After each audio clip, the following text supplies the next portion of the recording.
Hai, selamat datang di Pandai Belajar Bahasa Indonesia.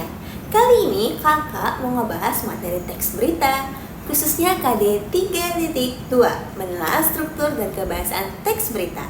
Nah, sebelum masuk ke pembahasan yang mendalam, tentu kita harus kembali mempelajari apa yang sudah kita pelajari sebelumnya. Kalau sebelumnya kalian telah mempelajari pengertian teks berita, yaitu teks yang menyampaikan kabar atau informasi mengenai peristiwa faktual dan aktual kepada masyarakat.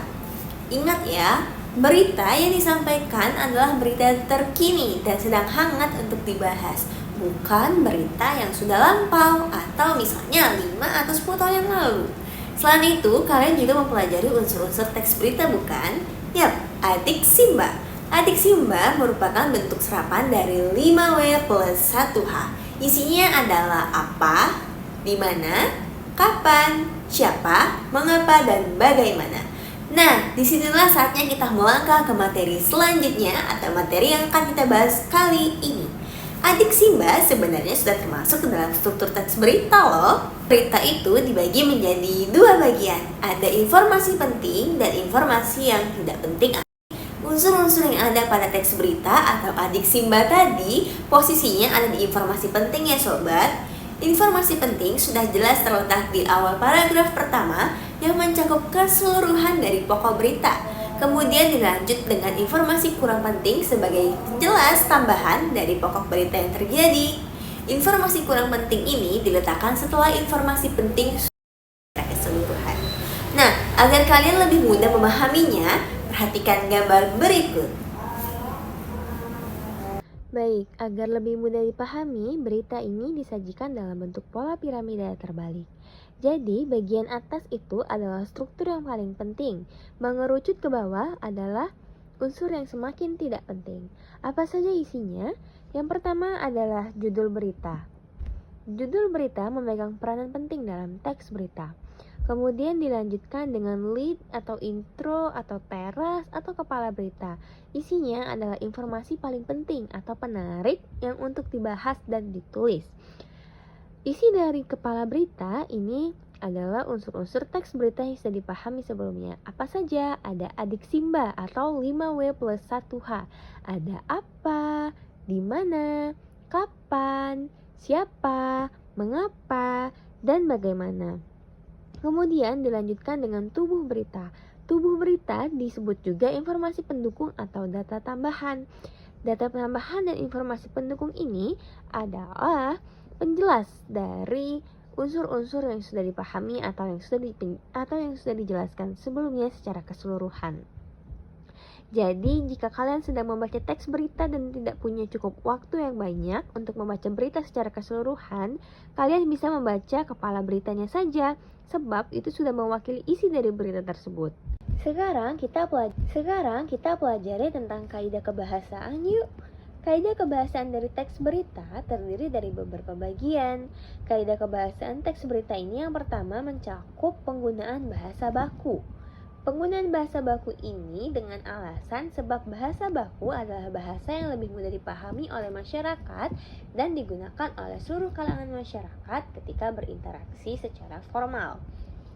Yap, bahasa baku lebih mudah dipahami oleh seluruh kalangan masyarakat. Contohnya, kata tidak bakunya adalah enggak atau ga, sedangkan kata bakunya adalah tidak. Kemudian kita masuk ke kaidah kebahasaan yang kedua.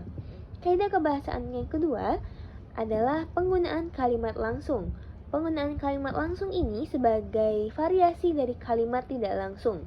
Biasanya kalimat langsung ditandai dengan titik 2 dan ucapan dari seseorang. Contohnya bisa kalian baca di tayangan PowerPoint ya. Kemudian kaidah kebahasaan yang ketiga. Kaidah kebahasaan yang ketiga merupakan penggunaan konjungsi. Konjungsi atau kata hubung bahwa. Nah, kata hubung bahwa ini berfungsi untuk menjelaskan kalimat setelahnya. Juga sama seperti kalimat tidak langsung. Contohnya seperti yang ada di tayangan PowerPoint. Kemudian kaidah kebahasaan yang keempat berisi tentang kata kerja mental atau penggunaan kata kerja mental.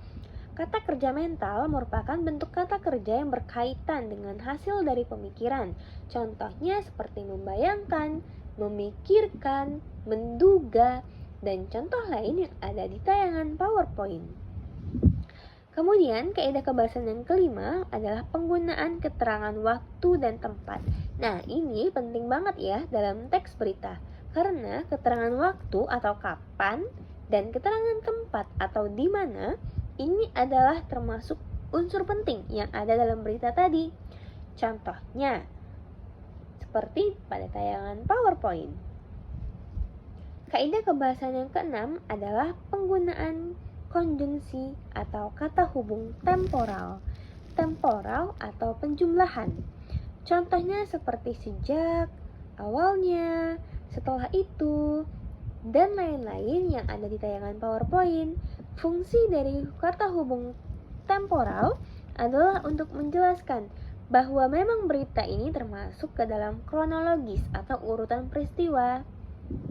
Artinya, berita disajikan secara runtut dan utuh. Nah, itu dia inti-inti dari materi teks berita Bahasa Indonesia kelas 8, mulai dari pengertian yang sudah kita ulas kembali dan juga unsur-unsurnya, kemudian struktur teks berita dan kaidah kebahasaan teks berita. Semoga semua yang udah kakak sampaikan tadi bisa kalian terima dan kalian pahami dengan baik. Selamat berjumpa di materi berikutnya ya. Dadah!